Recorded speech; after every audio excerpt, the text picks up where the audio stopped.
जल्दी से पंडित जी से जानते हैं कि नवरात्रि में सुबह शाम माँ दुर्गा की आरती करने की सही विधि क्या है और ऐसा करने से हमें क्या लाभ मिलता है। पंडित जी से जानेंगे। पंडित जी बताइए कि आरती का समय भी बताइएगा और विधि भी बताइएगा।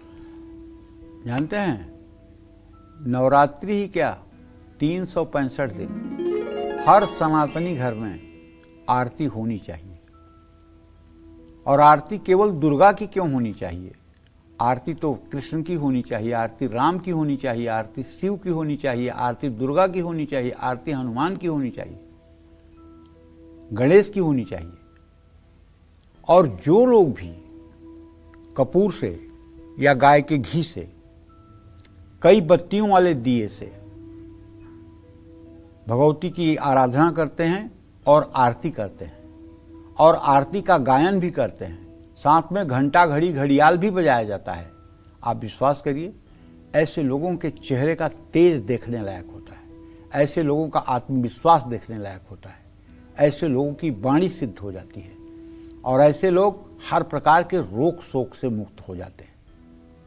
पूजा कैसी भी अधूरी हो, लेकिन अगर आरती अच्छे ढंग से हो जाए तो पूजा की न्यूनता आरती दूर कर देती है। इसीलिए सनातन धर्म में हर पूजा के अंत में आरती का विधान किया गया है, चाहे वो सत्यनारायण भगवान की पूजा ही क्यों न हो, उसमें भी आरती के बाद ही पूजा का समापन होता है।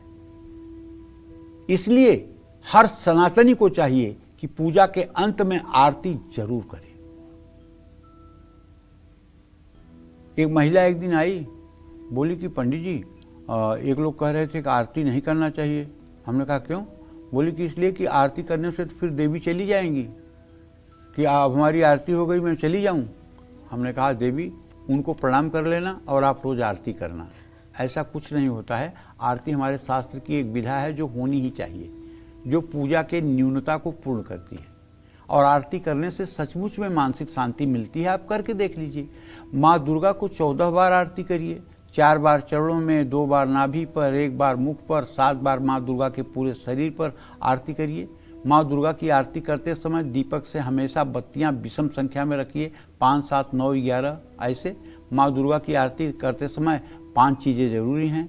5 चीज़ें हैं दीपक, गंगाजल, शंख, साफ कपड़ा, आम या पीपल के पत्ते।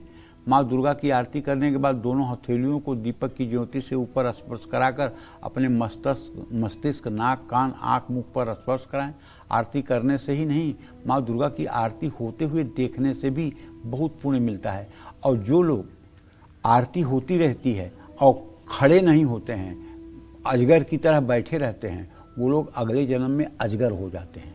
इसलिए अगर कहीं भगवती की आरती हो रही हो, अनुष्ठान हो रहा हो, आरती का घंटा घड़ियाल बजे, तो जहाँ भी आप हैं वहीं उठ के खड़े हो जाइए और ताली बजाना शुरू कर दीजिए। भले आप नज़दीक नहीं हैं, इतना काम जरूर करिएगा, नहीं तो अगले जन्म में अजगर बनने के लिए तैयार रहिएगा। जय माँ विंध्यवासिनी।